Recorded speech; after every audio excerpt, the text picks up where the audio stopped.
Welcome to the latest episode of the Catalyst Health and Wellness Coaching Podcast. My name is Brad Cooper, and I'll be your host. And today's guest, you're just going to love this one. I'm holding his book in my hand. It's titled Better with Age, The Psychology of Successful Aging.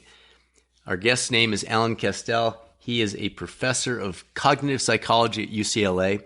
Interesting background. He's 43 years old. He was born in Denmark, raised in Canada, and now obviously a full-fledged Californian. He has his PhD from the University of Toronto. He's married, and he describes this, I love this, he's married to an incredible woman and has 3 wonderful children, all under the age of 11. The oldest is 10 right now.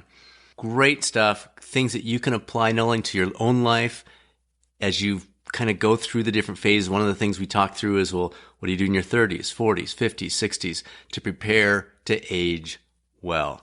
So regardless of your age, regardless of the age of your clients, I think you're really gonna take a deep dive into this one. Just a reminder, you can access additional resources at catalystcoachinginstitute.com. If you're interested in joining us for our upcoming certification or the coaching retreat this fall, we'd love to have you. Contact us anytime. The email is results@catalystcoachinginstitute.com.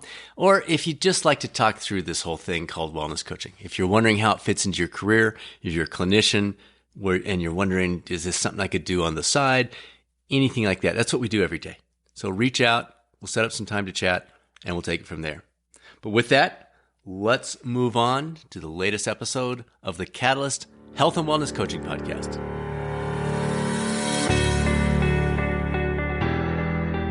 Dr. Castel, we're very, very happy to have you with us. I read your book on the flight back, some meetings I had out in the UK a couple of weeks ago. Loved it. So many great insights, and we'll obviously dive into a lot of those today.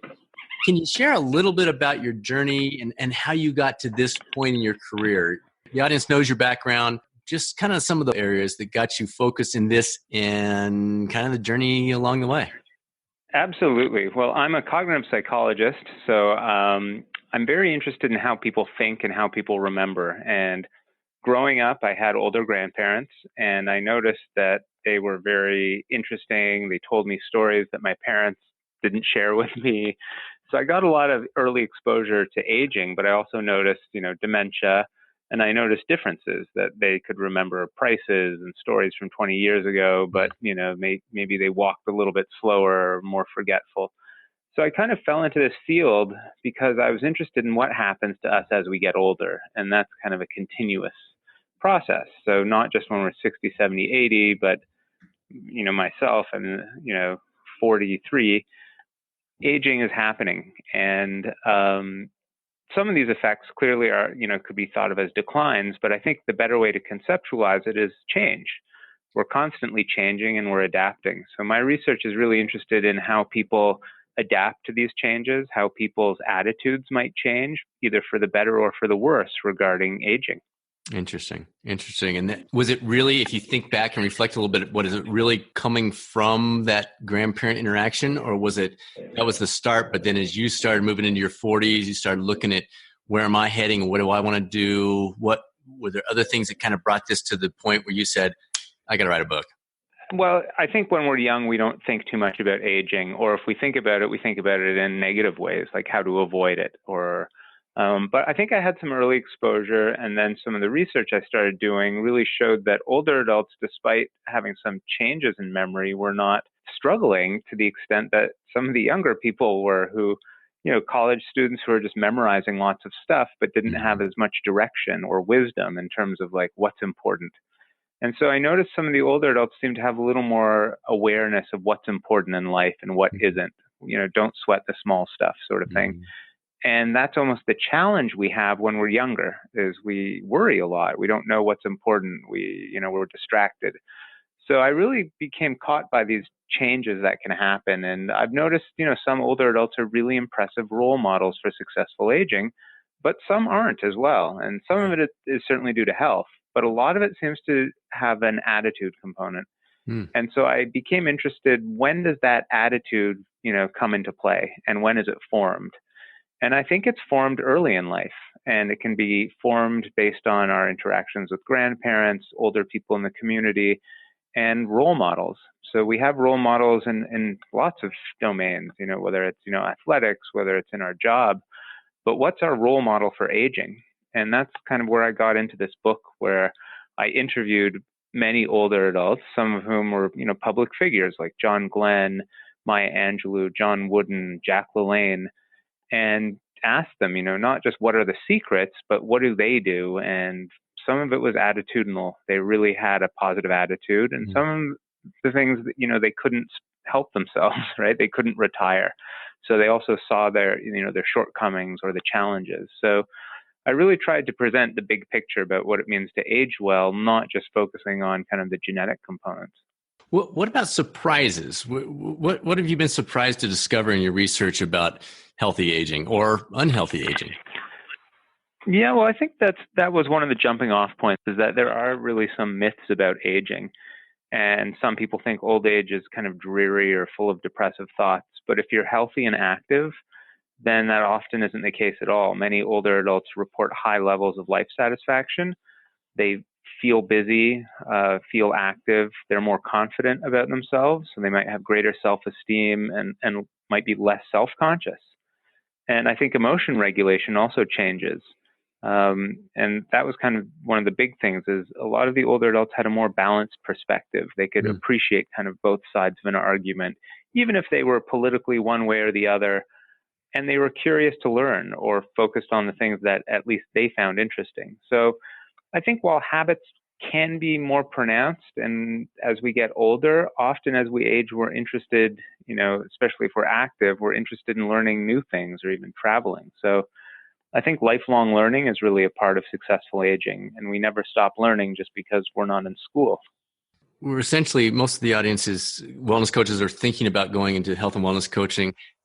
Could we break it down by decade, maybe starting with the 30s and just going 30s, 40s, 50s, and maybe cap out for now at 60s, and just talk about what can people be doing in each of those separate decades that will set themselves up to have, theoretically, if their health is reasonably good, more successful 70s, 80s, 90s? Yeah, it's a good question. And I think breaking down by decades is good, or kind of life events, because there's clearly a time in our life where we're committed to a partner, raising children, a job, and sometimes things fall off the map. And sometimes that's, exercise, diet. And so I think the 30s can be a very challenging time, surprisingly, even though you're physically might be in good shape. A lot of evidence shows that happiness kind of dips around early 40s. Which I think many people are surprised by. So I think being aware of those things, that the 30s and 40s can be challenging times, and even though maybe your health is still in, you've relatively good health, your level of life satisfaction, has to be kind of tempered, because it can be a challenging time. You can try and set up some good habits, but you are also very distracted. So I think it might be that if you're aware of this dip in happiness, you can embrace what happens to you then at 50, let's say, or 60, and realize that if you're in good health, and hopefully that's something you've worked towards in your 30s and 40s, you can enjoy this time, either you're, at the peak of your career, or you're thinking about retirement and thinking about what things you can do to stay active. Because in the 50s, 60s, people start to think about retirement, but these days it's often kind of a change in career. And, we're not retiring at 60, 65 and, then doing nothing, because you could have 30 years afterwards. So some of it is planning, but it's not just financial planning. It's more, how am I going to stay active and upbeat? What sorts of things kind of get me excited? And I think when we're at 30 or 40, we're more focused on, how do I stay healthy? How do I raise children? How is my career going to blossom? But I think there's some, reassessment again at 50 as to what we're going to do with the rest of our lives. So did you see that as you were talking to folks, or breaking this down statistically, that those who were, for example, more physically active in their 30s and 40s, they saw the payoff then in their 70s and 80s? Well, I certainly interviewed people who reported that physical activity was something that was critical. And it wasn't just, it's interesting, because a lot of times speaking of triathlons or marathons, that's one way to motivate people, but it doesn't have to be something that extreme. And in fact, the people who seemed to do the best had fairly consistent goals for exercise, whether it was walking, swimming, biking. And, getting on to another topic, being selective about these things happens as we age. When we're 30, 40, maybe we're doing triathlons, maybe we're focused on really endurance, extreme exercise. But in our 50s or 60s, we might have knee problems or hip problems. And do we then say, well, I can't exercise anymore, or I can't do the things I enjoy? Or do you shift into saying, well, I really enjoy walking, or maybe I'll do stationary bike, or maybe I'll join a class where I can still, have that group activity, but it's not going to be the same extreme level of exercise. So a lot of the people I interviewed said they couldn't run as fast as they used to, or they traded jogging for walking, or they started walking with a group instead of, running. And they still reported high levels of enjoyment, even to the point that they kind of wished that they started this earlier so that they didn't blow out a knee. And so I think those goals really do change as we get older. And I'm not just talking about when we're 60 or 70, it's even 30s or 40s, because, when we're 20, we don't really think about aging. We can do all these things but injuries start to crop up. And then how do we adapt to those things, I think is really kind of important, especially around midlife. Okay, so now we've got somebody in their 60s and they're looking back and going, it's too late for me to change what I did in my 30s, 40s, 50s. What could they be doing now, knowing that 70-year-old is just kind of looking over the corner at them? Yeah, I think that's kind of a shift. And this is one thing that I review in the book called selective optimization with compensation. And that's where you kind of reassess and think, what are the things I enjoy? And what are the things I can do? And how can I then incorporate that and maybe, give up some of the other things? And ideally, those things you're giving up are things that you didn't really enjoy or you did because you had to.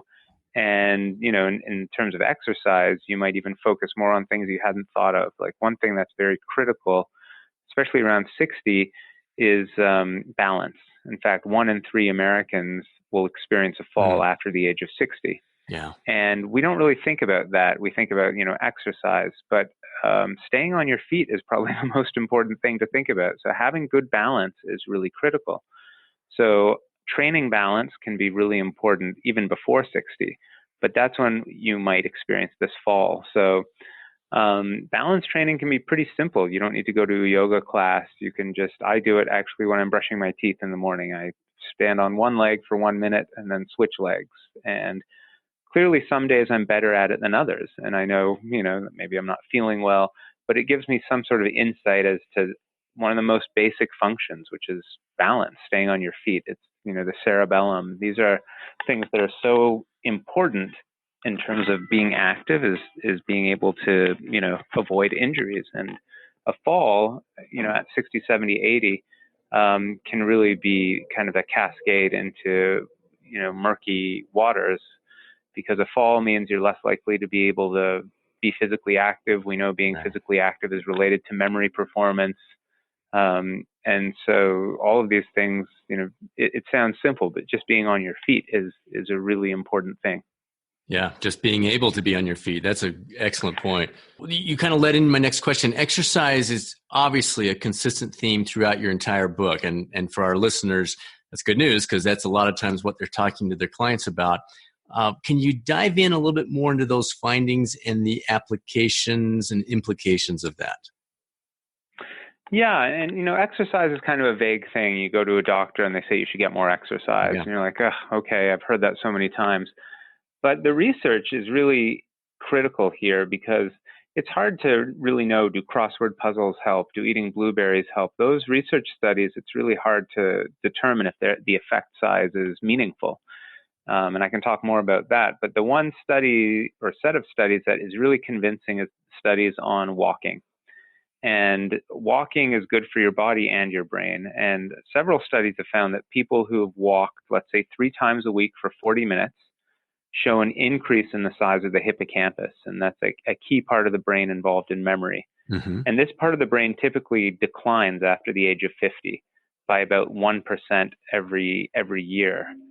And in the walking group in this study, they found after 1 year, a 2% increase in the size of the hippocampus, the volume. Wow. So literally your brain is growing, and that's related then to better memory performance. So This is a randomized controlled study where they had one group walking and one group stretching, and then they followed up with them at 6 months and 1 year. And the walking group showed the increase in the hippocampus, but the stretching group did not. So there's something about cardiovascular activity, getting more blood flow to the brain, cleaning out the brain. It probably leads to better sleep as well. And, and so all of these things are connected. And that's why I think walking or any form of physical exercise has a really big effect on mood, on memory, on balance. Whereas some of these other things, like eating blueberries or, something very specific is not going to have these big effects that can really change your life. And there's something important of doing this, especially in midlife, I think, because you don't just want to say, well, when you're 60 or 70, that's when I need to start walking. These are habits that you develop. And some of the habits are, walking because of where you live, but maybe it's starting to hike with a friend, and there can be a social component to it as well. So I think we need to be specific when we talk about what exercise means, especially from a coaching perspective. Give people specific goals, like I'm going to walk 40 minutes a day. I'm going to walk with my friend. These are the friends I'm going to call. We're going to go hiking on this trail. And that can lead to very good outcomes. We may get into this later, but you just touched on another thing in your book about the connection piece, the critical nature of that connection. As you were talking about exercise, you said, we're going to do this. You call up people to do that. Can you walk us down that path a little bit, and maybe we can revisit it later? Yeah, I mean, we're social creatures, and we're also, connected, and those connections can be important to prevent loneliness, but they can also be important to kind of satisfy goals and motivate people. So as we get older, we tend to kind of lose a social circle. When we're young, we have lots of friends, we're connected, sometimes through Facebook, but as we age and move around the country or people pass away, there's fewer people, and those connections become more important. So you really need to focus on who you want to spend your time with, who is, giving you, making you feel good or challenging you. And that can lead to really good outcomes if you have a friend who you can walk with, or a friend who checks up on you, like, what are you doing tomorrow? Do you want to go and do this? That can give you kind of some specific things to think about. Which can really be important, especially as we age. And we know loneliness is kind of there's some stigma associated with saying you're lonely. So people might not talk about it, and it really makes it a silent issue. And, family, friends, even pets can help.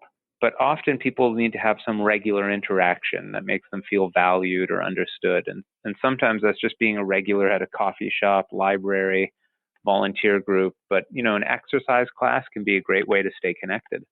Excellent advice. One of the things that I don't remember seeing in the book, but I'm curious about it, we're essentially seeing the first generation of people that are doing endurance activities. So the walking, best thing you can possibly be doing, but we have a lot of people now that started running in, say, the 70s with the jogging revolution and the aerobics things that Ken Cooper brought in. Any thoughts on that, or did you interview some of these folks that are involved in some of the endurance sports, or even the shorter stuff, the Masters Tracks events, which are a 400 or a 3200 or a 1500 or something? Any insights there? Because these folks seem to be throwing the former history of what it's like to be an 80-year-old. I think I saw a guy that was 90 ran a 90-second 400 the other day. Like, that's just amazing. 97% of the population can't run a 90-second 400. This guy's 90. So any insight? Yeah, I mean, things you've seen there? Some of these stories are amazing, and that's kind of what motivated some of the interviews I did, because people can do incredible things at any age. However, I think, to motivate a more general audience, you want to say you should compete against your age group, not your younger self. And, running's a tough one, because we know people tend to get slower as they age, but endurance can kind of peak later in life as well. So I think it's a balance in terms of what motivates people. I was certainly motivated by talking to Jack LaLanne, who, the fitness guru. Yeah. But he said he was an extremist, and it's true. He's handcuffing himself and pulling boats across the bay, and he said he exercises 8 times a week, but he said that was for his ego. And the truth is, I think people do struggle with balance. And sometimes people, when they see those amazing endurance feats, they say, wow, well, I could never do that. So they don't engage in these behaviors. Um, and so it's not like you need to be running marathons at 70, 80, 90, but if you're getting activity, kind of that's the key. And so you want to make sure people are motivated, but you also don't want to turn people off things simply because they can't compete at these high levels. Mm-hmm. Mm-hmm. Good thoughts. Really good. All right. So cognitive decline is a huge focus of the book, obviously. Beyond physical activity, what would be some of those important suggestions to consider? I jotted some things down from your book, like learning an instrument or expanding into a new language, learning a new language, or you mentioned brushing your teeth with balance, using the opposite hand to brush your teeth. I didn't know if you do that while you're balancing or if you just do the balance and stay with the right hand, but any other things, or do you want to expand upon any of those? Well, I think, the big one is walking and being active. And beyond that, these other things can be good to challenge your brain, but they're more specific. So, brushing your teeth with your opposite hand can be challenging, but we don't know if there's big payoffs for those sorts of things. Having variety in your life can be a good thing. It challenges you. It makes you think about things differently and use your brain in ways that you might not normally use them. Some people report learning a language to be very challenging, and there's some research showing that being bilingual can have, benefits. But that doesn't mean that's the trick or the only thing. And I think the one thing is to not look for the one thing because, dementia is such a big kind of process that you really want to combat it with as many things as possible. And I think that's kind of the big picture right now is we don't know what causes it, but we know how to prevent it.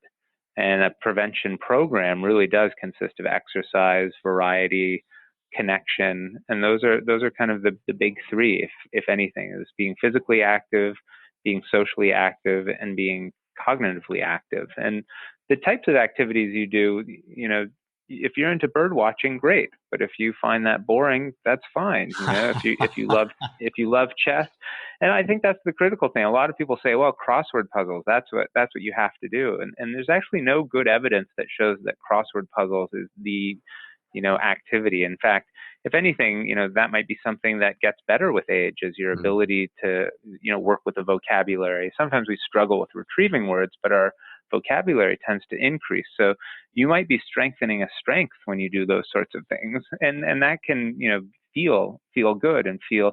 But if you don't enjoy crossword puzzles, and I don't, you might be better off organizing your closet or, doing something that has some productive payoff that's still challenging. One of the things I think you said this in the book was this idea of struggling for that word.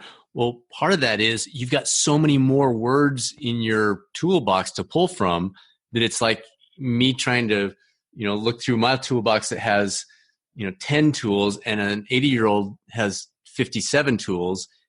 That was intriguing. That was an interesting perspective. Yeah, and I think that analogy does hold, that there's just more stuff in your brain and it's more distributed. So it'll take you longer to find that one thing.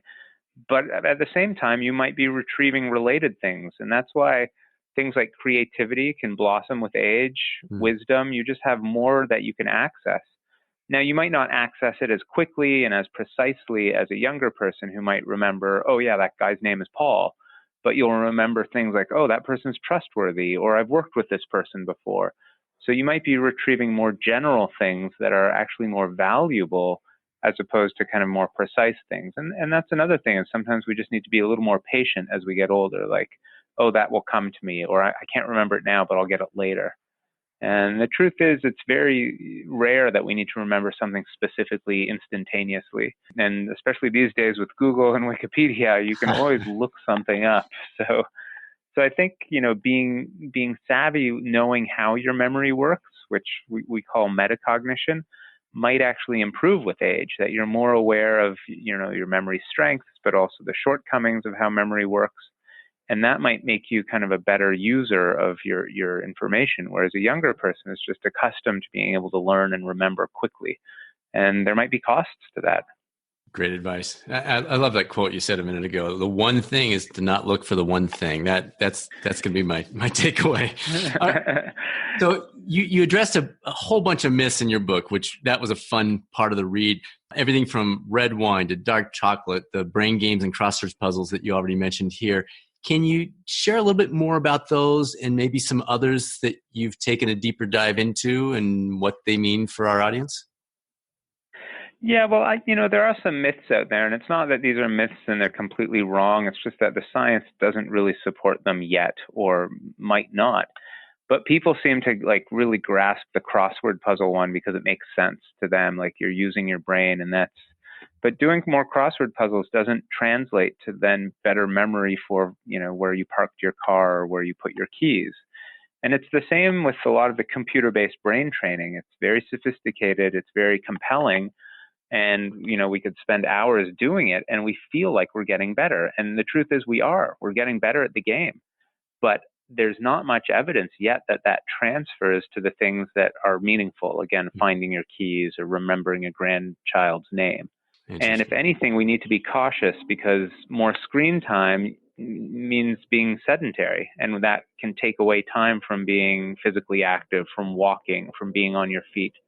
I think it's not just myth busting, but it's also thinking through the implications of what this means.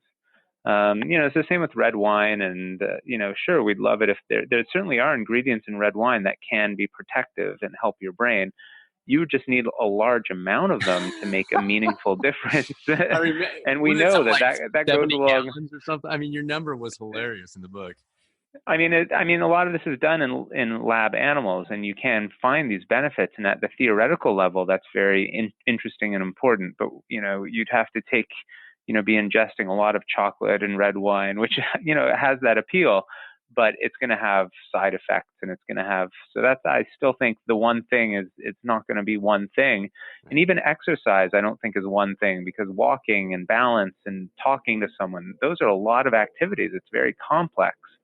And I think that's why it has big benefits, because, it's not just one thing there. Whereas if you're really focused on just crosswords or just blueberries, if you have a balanced diet, I think having a conversation with someone can sometimes be just as complex as, doing a crossword puzzle. And so I think those sorts of bigger activities, like being social, physical activity, are going to have bigger effects than these more specific kind of computer-based brain game crossword puzzles or eating one specific food. You seem to be leading into in your book the idea of combining a couple of these. So taking some of those, since we're not having them do a very serious bike workout, they're literally just on the bike, riding at a reasonable pace like a walk would be, combining that with some brain games. Are you seeing some developments in that area? Definitely. And I think that's where some of the breakthroughs have been, is where you combine these things and you see benefits. The frustrating part is you don't know what causes what. And so kind of the very low scientific level, you want to know, what is the critical thing. But I think for people in general, if you know that combining these things are going to have some beneficial effects, that's the critical outcome. So brain training can be great if you're not, doing excessive amounts and not walking. Those, you need to look at the cost. So I think that the few programs that are out there involve a large combination of things. And the other thing is you don't need to spend tons of money. Like you don't necessarily need to buy these supplements and go to these yoga classes. You can do balance training, on your own. You can do it with a friend. You can walk with a friend outside. Being in nature is great. Bike riding is really good for balance. And I think the reason there's a lot of focus on walking is that you can randomly assign people in a study to either walk or stretch. But if you can bike or swim, these sorts of activities can really be beneficial. Dancing is, very complex behavior and can have huge benefits as well. I'm in trouble if dancing is the call. My wife will tell you. Okay, so let's flip the mirror around a little bit. We always like to ask our guests, how about you? What aging aside, is there an area of your own health and wellness that you're working on? Some struggles maybe you're going through and how you're addressing those? I mean, where to begin, really? I think midlife is a strange place, because you're doing a lot of things and you're not sure if you're doing them well. And so I wish I could focus on kind of the things that are most important and really, make sure that those things are being addressed. And so sometimes we give up on our diet for a week or two. We're traveling, and then we switch back into something else, and then we spend more time at work, and then we vacation. So I think the big thing is balance, and both at a personal level, but then kind of more generally, I think that's what happens with age is we have more balance.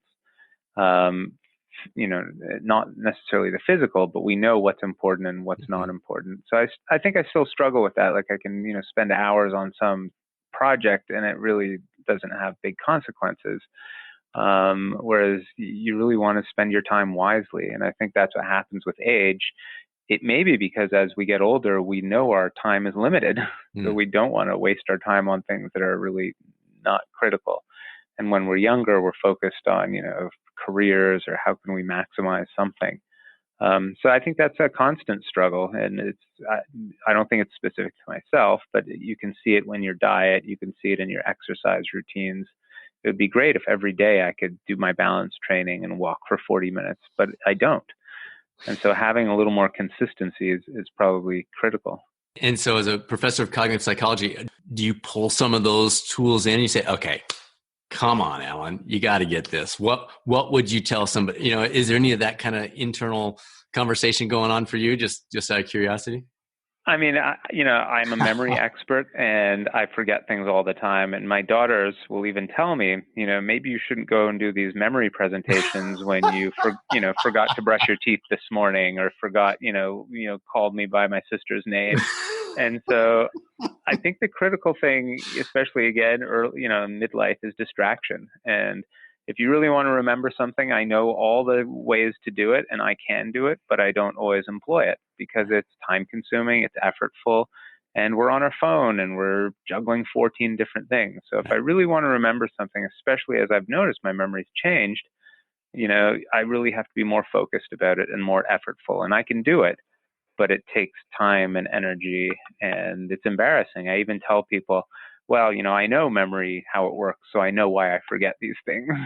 I really have no problem saying, I know you, but I forgot your name, whereas some people are so mortified about forgetting names that they pretend they didn't forget the person's name. But I can say, I study memory, so I know memory is, reconstructive and that we forget rapidly. So, it turns into a little joke. But I might have to try that. But yeah, it's frustrating, forgetting names, especially in a professional setting, and people appreciate it when you remember names. But I wouldn't say I'm suspicious when people remember names, but I'm like, some people, they say they're good at remembering names, but the truth is they focus on it. They do something with the name and they retrieve it frequently. I know these strategies and that's exactly what I teach people. But it takes time. And I think you're better off remembering how you know the person, whether the person is someone you're interested in spending time with. These sorts of things are probably more important for the long run. Well, and for our audience, Dr. Castel has 3 kids under the age of 10. So that's a little bit of play in this too. So what can wellness coaches, specific health and wellness coaches, do to help their clients as they move into a different phase? And you kind of touched on this with our earlier discussion about the decades, but is there some general guidance as we think more phases versus ages? Because a lot of times we go through them at different ages. Any guidance you could give them to kind of consider or for their own life as they are going into a new phase? Yeah, I think transitions are always difficult. And kind of the biggest one, as we age in our 50s, 60s, 70s is retirement. And that's kind of a moving target now because people retire early. They don't completely retire. They, move into a new, lifestyle, a new career, a new job, a new location. So I think having some specific goals is really important. And I think it even starts with exercise. When a doctor says you should get more exercise, people don't, they hear it, but they don't know, they don't do it because it has to be concrete and specific. Like you need to walk 3 times a week, Monday, Wednesday, Friday, with your friend around the neighborhood. That can be attainable and you can see yourself doing it. You have to ask yourself, is that realistic? Can I do it? Because if someone says you need to be jogging, you're like, I've tried it. I don't like it. Why would I start again next week? And so I think it's the same with retirement. You can't say, I can't wait to retire. You say, well, what are you going to do when you retire? And if someone says things like travel or play golf, you have to say, well, where are you going to travel and what's your budget and who are you going to travel with, or play golf, like with who and how many times a week, and give yourself this challenge of, I need to set these specific goals. And, when you start thinking about goals, you can obtain them.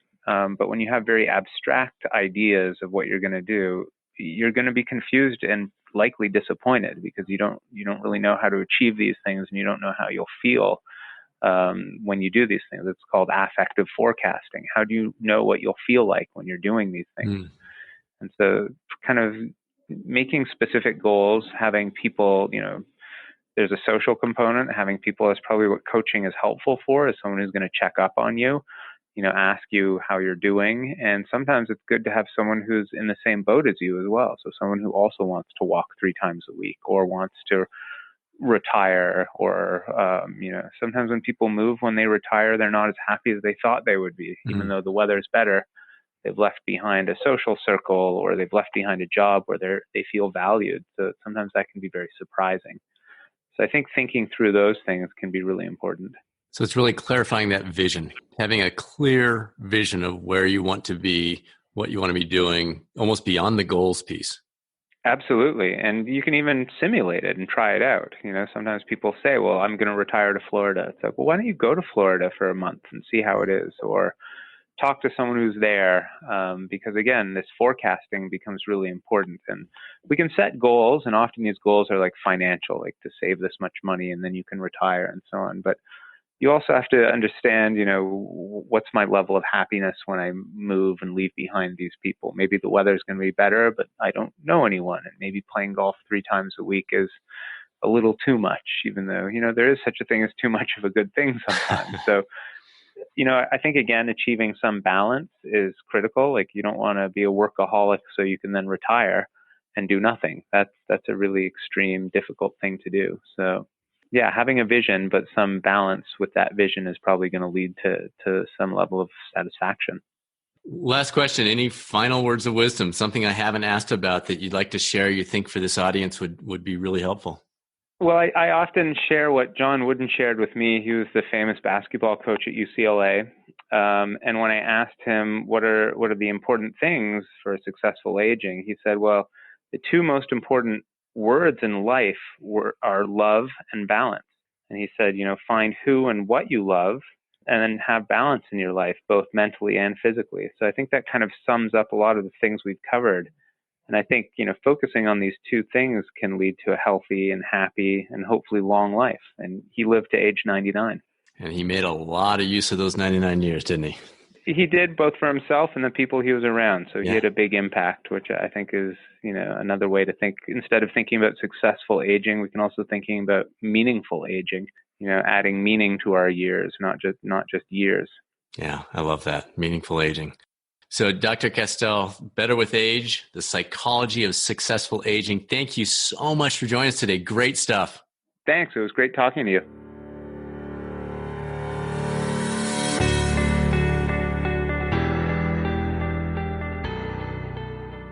So what'd you think? What I took out of it was, in spite of him being a professor who studies this on a daily basis and writing an exceptional and relatively large book, he brought us back to the basics. 2 of the things that he talked about several times were things like balance training. If you fall, it affects your ability to successfully age. If you're not active, if you're not exercising, not running a marathon, but active, walking 40 minutes, 3-4 times a week, that's what leads to that successful aging. So I like how he kind of debunks some of the things we hear about red wine and dark chocolate. And he said, those aren't bad things. It's just at the level they're being studied, you'd have to drink 70 gallons of wine or eat 50 pounds of dark chocolate on a daily basis to really have the same impact of these studies. So they make for good headlines, but as we know here, headlines don't make us healthy. A couple of things coming up. The date that we're going to release this will essentially be the week of our next coaching certification. So that one will be full. If you'd like to join us, we have 2 coming up in August. We have one, our very first one on the East Coast in New Jersey, August 16th and 17th. And then we follow up that following weekend back in Colorado, August 24th and 25th. So if you're interested in the wellness coach certification, that does lead you toward the national board certification if that's something you've been looking at. And then we also have the coaching retreat. And you've heard me talk about this a couple of times. It's the first time it's ever been done by anybody. It's the Coaching Retreat and Symposium, Estes Park, Colorado, September 6th through the 8th. And we're just really excited about this for a lot of reasons. But one of the biggest ones is, I don't know about you, but I come out of these conferences exhausted. And we wanted to create something where you could get the information, you could get the education, you get the CEU credits, but you come out refreshed. And that's the way the schedule's been designed. You can see it. There is a full list of some great courses, and you're going to get all kinds of options. You've got a couple different tracks you can follow with that. But we've structured it so you have some downtime to relax, to journal, to go for walks, to soak in that beautiful mountain air in September, and hopefully it works out for you. That is limited to only wellness coaches. So if you don't have to be board certified, but if you're a wellness coach, you'd like to join us, you got questions about it, feel free to reach out. Results at catalystcoachinginstitute.com. Any questions, let us know. You want to talk to anything about your career, where things are heading, how this all fits together. That's what we're here for. catalystcoachinginstitute.com. Otherwise, I'll look forward to seeing you next time on the Catalyst Health and Wellness Coaching Podcast.